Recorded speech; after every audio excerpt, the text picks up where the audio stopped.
নমস্কার বন্ধুরা, আমি নিয়ে এলাম তোমাদের আমার সবজি বাগানে। আমার এই সবজিগুলো করে আমি তো খুব খুশি হয়েছি। তোমরা কি এরকম খুশি পেতে চাও? তাহলে সিজন ওয়াইজ দোকানে গিয়ে দানা আর ছোট ছোট চারা নিয়ে এসে তোমরাও এইভাবে রোপণ করো, আর তোমরাও এই আনন্দে পেয়ে যাও। আর এর যে অপরূপ স্বাদ, এই স্বাদ তোমরা কিনে কখনো পাবে না, এর স্বাদের ভাগ হবে না। দেখো বন্ধুরা, কত ছোট ছোট টমেটো ধরেছে, বাঁধাকপি। এই বাঁধাকপিগুলো খুব সুন্দর টেস্টি খেতে হয়েছিল।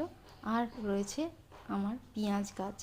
প্রত্যেকটা সবজি একটু একটু করে আমি বসিয়েছিলাম। দেখলাম যে কীরকমভাবে এই একটু একটু করে বেড়ে উঠলো চোখের সামনে। আর এই স্বাদ তো অপরূপ। এটা আমার কাঁকরোল গাছ। কাঁকরোল গাছটা যদিও ঠান্ডাতে একটু খারাপ হয়ে গিয়েছিল। তারপর চলে যাচ্ছি আমার উঠোন বাগানে।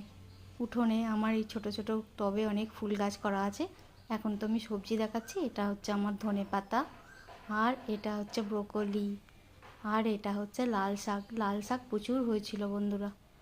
আর ব্রোকলি, আর এইটা হচ্ছে গাজর, আর এইগুলো হচ্ছে ফুলকপি, হলুদ কপি, সবুজ কপি। খুব সুন্দর নানান রঙের কপি, লাল শাক, পালং শাক, কাঁচা লঙ্কা, ধনেপাতা, সব কিছুই একটু একটু করে আমি লাগিয়েছিলাম। আর প্রত্যেকটা জিনিস এত সুন্দর হয়েছিল বন্ধুরা।